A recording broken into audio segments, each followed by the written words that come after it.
Wishlist ko sa Miss Universe Philippines na mga Oriental Beauty, ilalhatag ko na. Hello Cruellas, mabuhay! This is Gaysel Ortega and welcome back to my YouTube channel.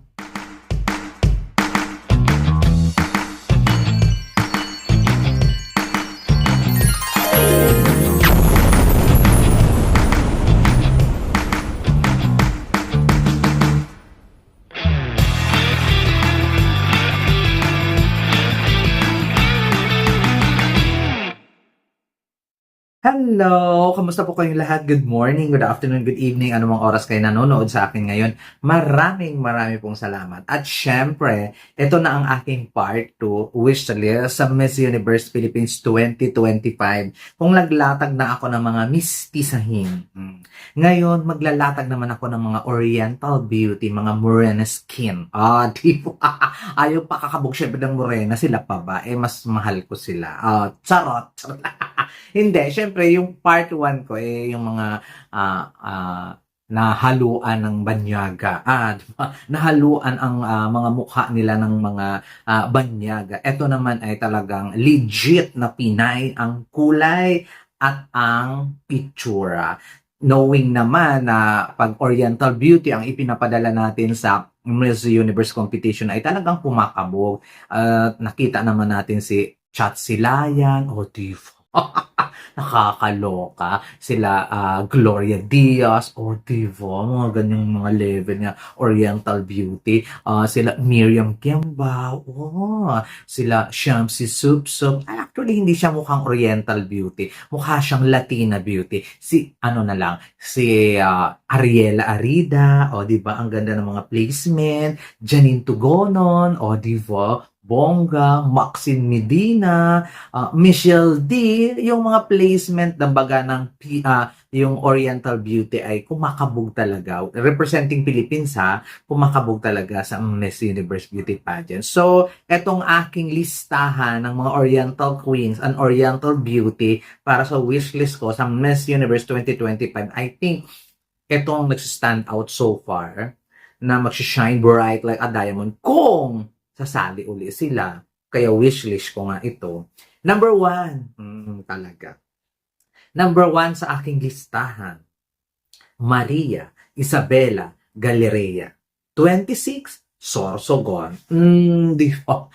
Sino ba namang hindi makakatanggi sa kanyang mahabang liig, mahabang kamay, mahabang katawan, mahabang paa, mahabang everything, lahat sa kanya ay mahaba. Bahala na kayo mag-interpret, basta ang tangkad-tangkad dito. I think 5'9" ang height ni Maria Isabela Galleria ng bonggang-bongga. At syempre, galing itong binibining Pilipinas at umabot siya ng top 15 at super nag-trending siya nung pinahawak niya si Ann Curtis ng mikropono habang sumasagot. Di ba? Naalala ba ninyo ng bonggang-bongga yan? Ang nakagano lang sa Ann Curtis sa kanya. Wala siyang pakialam. Sasagot ako kahit mali. Charot. Pero at that time kasi parang neneng-nene pa siya ng bonggang-bongga. As in, neneng-nene pero the face, the body, everything about her, the pasarela is amazing. Medyo nung time nung 2019 talagang bardagulan din talaga at napakarami din talaga magaganda. Kaya lang medyo mali-mali yung eksena ng mga queens na yun at saka kung saan-saan napunta na pageant, di ba? But batang-bata kasi at that time siya. So, pagpasensyahan na gano'n. Tapos, sumali siya sa Miss Universe Philippines 2020 at nakipagbardagulan doon sa Runway Challenge. At isa siya sa pinakamagaling sa Runway Challenge, but nag-back out, di ba? Kasi sabi niya sabi niya hindi pa siya ready, hindi niya kayang, hindi pa siya talagang perfect na ready na makipagbardagulan sa Miss Universe Philippines kahit na sinusuportahan siya ni Miss Heart Evangelista. But, nag-announce siya later this year, later ba tawag doon? Nag-announce siya basta mga first quarter of this year na babalik siya by next year. Pero nagulat na lang ang lahat na sumali siya sa Miss Kasangiahan, na-cancel yung Miss Kasangayahan 2024. So, sana abangan ko na siya sa Miss Universe Philippines. O, di ba? Kung ano man ang na-experience ko sa kanya before, pinatawad ko na siya. Charot lang. Gusto ko, wishlist ko siya ng bonggang-bongga dito sa Miss Universe Philippines kasi kung Oriental Beauty, kung performance, kaya mag-perform ng bonggang-bongga. At sana talaga ay maganda na ang kanyang communication skills kasi matalino naman siya registered nurse na ito. So matalino naman na siya. So kung baga iba kasi yung pageant na sagutan. Kung baga hindi pa siya expert when it comes talaga sa pageant na sagutan. Talagang may impact talaga ng bonggang-bongga yung mga masustansyang sagutan. Bata pa kasi siya noon. So ngayon, lumipas na ang 4 na taon, pang 5 taon, hopefully ay nag-super improve na siya ng bonggang-bongga. At I love her pag makita ko siya sa Miss Universe Philippines. Tingnan natin. Let's see. Di ba? Next, ang sumunod na gusto kong makita sa Miss Universe Philippines, maluloka kayo, bakit wishlist ko siya? Pero, ang ganda-ganda niya kasi. Naloka ako. Parang ayokong bitiwan. Parang hindi kayo makapaniwala na wishlist ko siya. Feeling ko, Katrina Ligado ng Taguig. Di ba?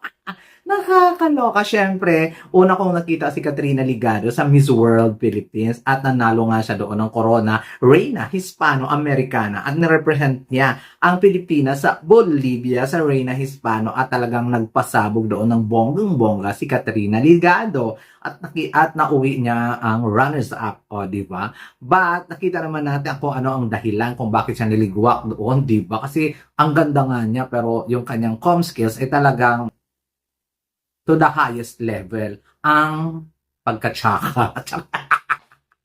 Charot lang. Hindi, kasi yung comm skills niya talaga, hindi ko alam kung pag makahawak kasi siya ng mic, pati small intestine niya, nangangatog. Pero 2 taon na rin at ang nakalipas ng Reina Hispano, di ba? 2019. Ay hindi, 2022 siya sumali So 3 taon nang lumipas, sumali dito siya sa Miss Universe Philippines. Kabatch ni Michelle D at saka ni sino ba ining? Si Celeste Cortesi. Yan. At umabot siya ng 5. At syempre, siya ang ating 2022 Miss Universe Philippines second runner-up. Gusto ko siyang bumalik. Kasi mabait yung batang to 2019 ko pa siya na-meet before sa Miss World Philippines. Mabait yung batang ito ng bonggang-bongga. Talagang gandang-ganda talaga ako sa kanya. Lalo na sa personal. Ang ganda ng lola mo. Lalo na pag na-makeupan. Talagang pag Oriental Beauty, Katrina Ligado may iisip mo. So, hopefully, after 2022, after 2025 na, after 3 years uli, sana super bongga ng comm skills kasi nung 2022, yung sagutan niya ay kunento niya lang yung pag-akyat ng bundok ng jowa na. Charot lang. So, wala naman tayong magagawa doon. Yun lang yung kinaya ng kapangyarihan niya. I love her so much. Katrina Ligado. Pero wishlist ko pa rin siya sa Miss Universe Philippines kasi mabait yung bata, maganda, matangkad. At I know naman na natuto naman siya doon sa pagkakamali niya doon sa Q&A ng Miss Universe 2022. Nakakaloka o diva. And of course, si Miss Katrina Ligado ay PAF to, military reservist. So, maganda ang credential na ino-offer at hindi naman masyadong ano ba tawag doon? Hindi naman masyadong kailangan ang good communicator pag Miss Universe, di ba? No way sa 2 Miss Universe natin ngayong nakaraan ay medyo pa-imbornal. Ang kanilang comm skills, kumbaga hindi masyadong pinahahalagahan. Ang kailangan yung beauty. Di ba, Katrina? Katrina Ligado, isa sa mga wishlist ko talaga jumoin uli kung sakali man. Kasi I know na ayaw ninyo ng mga returnees pero kung may returnees man akong gustong makita, siya yun. Siya yun ang bonggang-bongga kasi nga the face, the eksena, pasarela, at dito nagpapakabog. Walang lamya-lamya sa kanya. Eksena talaga siya ng bonggang-bongga. At ito na guys, ang aking third but not the least third but not the least, last but not the least, na wishlist ko sa mga Oriental Beauty na sumali sa Miss Universe Philippines 2025 ay Claisa Castro. Di ba? Si Miss Claisa Castro lang naman ang favorite ko na manalo nung 2022 Miss Universe Philippines. Pero nakakaloka. May mga pa-announcement kasi na top 16, tapos top 10, tapos balik ulit sa top 16, tapos top 5 na. Naligwak yung lola nyo. Naligwak yung lola nyo doon sa top 5 kasi nakakaloka naman kasi bakit top 5 agad? Kasi kung interview yun, lalamunin niya lahat ang mga contestant. Totoo, promise. So, naligwa ka agad siya doon. At saka yung styling niya ay hindi ko masyadong bet. Sana magpalit siya. Kung sakali man ha, nababalik ng bonggang-bongga. But si Claisa Castro isang debater. Philippine debater talaga siya ha. At ang talino. Sa lahat ng mga, ano ba tawag dito? Sa lahat ng wishlist ko dito, ito ang pinakamatalino, legit na matalino, hindi na kailangan ang training kasi makuda talaga ng bonggang-bongga itong si Claisa Castro. 26 years old din siya at 5'9 din yung height, talagang ang tangkad ng buong 5'9 or 5'10, mga sa mga ganong level, and hopefully sumali siya uli ng bonggang-bongga dito sa Miss Universe. Syempre, gusto ko talaga siyang makita na makipagbardagulan. Styling ang problema, I think. Yun talaga ang nagpaligwak sa kanyang styling. Tapos konting gym pa ng very very light. Kasi medyo bagsak ang puwet. Puwitan. Diba? I'm being honest lang naman talaga. Kahit na love ko siya. Gusto ko siyang i-constructive criticism ng bonggang-bongga na parang yun yung demerit sa kanya. Yung puwet na ibagsak at saka yung kanyang styling ay hindi bongga. Hindi talaga bongga ang styling niya. Doon talaga siya naligwak ng bonggang-bongga. Hindi maganda ang mga OOTD, whatsoever. Basta, pero the face, amazing. Lalong pag wala ng makeup, ang ganda. Siya lang naman ang girlfriend ng The Phenom of volleyball, Mark Espejo. Di ba? Nakakaloka itong si Claisa Castro. Sana inaabangan ko talaga siya na sumali uli siya sa Miss Universe Philippines. Sa Miss Universe Philippines. Kasi kung may returning man, etong tatlo talaga, promise. Yung mga Oriental Beauty na to, magsha-shine bright like a diamond talaga to. Maria Isabela Galeria, Katrina Ligado, and Claisa Castro. Lahat matatangkad, lahat magagaling sa pasarela, lahat magaganda, may isang matalino, may dalawang papunta na sa matalino. Hindi, matalino naman yung dalawa na yun, kaya lang hindi nila alam kung paano maniin at paano yung mga pageant answer ng mga sinasabi ng mga pageant fans na hindi nila gamay, hindi kagaya ni Claisa Castro na talagang bumubula na ang bunganga kahit wala pang tanong. Nakakaloka. Ayun guys, sino ang inyong mga gustong Oriental Beauty na gusto niyo makita dito sa Miss Universe Philippines 2025? Comment down below, ilatag din ninyo. At yung inyong violent reaction dito sa mga pinagsasabi ko ay ilatag din ninyo. At saka mag-usap tayo doon sa inyong mga gusto at saka sa mga gusto ko. Maraming salamat at lagi ninyo akong sinusuportahan, and thank you so much. Sana lahat sila, yung tatlong to, makikita ako sa Miss Universe Philippines sa 2025.